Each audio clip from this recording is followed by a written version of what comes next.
ஈரானுக்கு மிகப்பெரிய ஆஃபர் கொடுத்த ரஷ்ய அதிபர் புட்டின். அரண்டு போன ட்ரம்ப், இது மட்டும் நடக்கக்கூடாது. அமெரிக்கா தரப்பில் ஈரான் தன்னிடம் இருக்கும் அனைத்து செறிவூட்டப்பட்ட யுரேனியத்தை ஒப்படைக்க வேண்டுமெனவும், இனி வரும் காலகட்டத்தில் அணு ஆயுதம் செய்ய மாட்டோம் என உறுதியளிக்க வேண்டுமென அமெரிக்க தரப்பில் கண்டிஷன் வைக்கப்பட்டுள்ளது. இவற்றை ஏற்க முடியாது என அறிவித்து பாகிஸ்தான் பேச்சுவார்த்தையில் இருந்து வெளியேறிய ஈரான் தற்போது அமெரிக்க கடற்படையில் கட்டுப்பாட்டால் புது பிரச்சனைகளை எதிர்கொண்டு வருகிறது. இந்த நிலையில் யுரேனியம் பிரச்சினைக்கு தீர்வை ரஷ்யா தரப்பில் ஈரானுக்கு கொடுக்கப்பட்டுள்ளது. ரஷ்யா ஈரான் நாட்டிடம் இருக்கும் அதிகப்படியான செறிவூட்டப்பட்ட யுரேனியத்தை ஏற்றுக்கொள்ள தயாராக உள்ளது என்று கிரெம்லின் அதாவது ரஷ்ய அரசு திங்கட்கிழமை அறிவித்துள்ளது. இது அமெரிக்கா ஈரான் இடையே ஏற்படும் அமைதி ஒப்பந்தத்தின் ஒரு பகுதியாக இருக்கும் என்று தெரிவிக்கப்பட்டுள்ளது.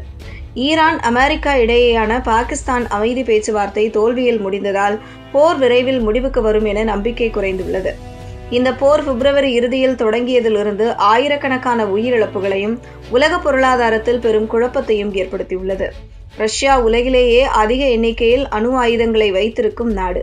அந்நாட்டின் அதிபர் விளாடிமிர் புட்டின் அமெரிக்கா மற்றும் பிராந்திய நாடுகளுடன் நடத்திய பேச்சுவார்த்தையில் ஈரானின் அதிக செறிவூட்டப்பட்ட யுரேனியத்தை ரஷ்யா ஏற்றுக்கொள்ளும் திட்டத்தை முன்வைத்துள்ளார்.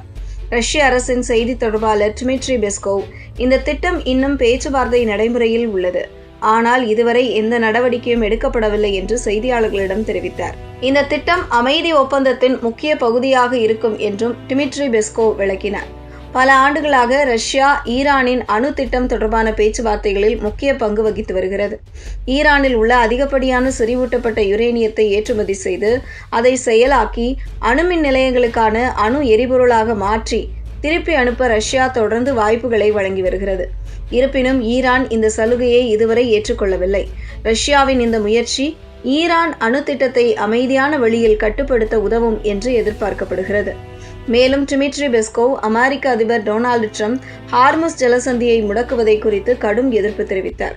ஹார்முஸ் ஜலசந்தி உலக எண்ணெய் வர்த்தகத்தின் மிக முக்கிய பாதையாகும். இத்தகைய நடவடிக்கைகள் சர்வதேச சந்தைகளுக்கு மோசமான பாதிப்பை ஏற்படுத்தும் என்று அவர் கூறினார். இந்த ஹார்முஸ் பாதை முடக்கம் ஏற்கனவே உலக பொருளாதாரத்தில் பெரும் குழப்பத்தையும் பாதிப்பையும் ஏற்படுத்தியுள்ள நிலையில் ரஷ்யாவின் இந்த எதிர்ப்பு முக்கியத்துவம் பெறுகிறது. ஈரான் அமெரிக்கா இடையேயான போர் நீண்ட காலமாக தொடர்வதால் உலக பொருளாதாரம் பெரும் சவாலை சந்தித்து வருகிறது.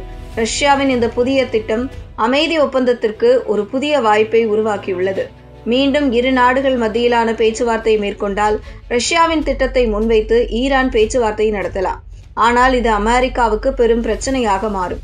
ஈரான் நாட்டின் செறிவூட்டப்பட்ட யுரேனியத்தை ரஷ்யாவுக்கு வழங்குவதை ஒருபோதும் ட்ரம்ப் ஏற்காது. இதனால் போர் பதற்றம் தொடர்வதற்கான வாய்ப்புகள் அதிகமாக உள்ளது.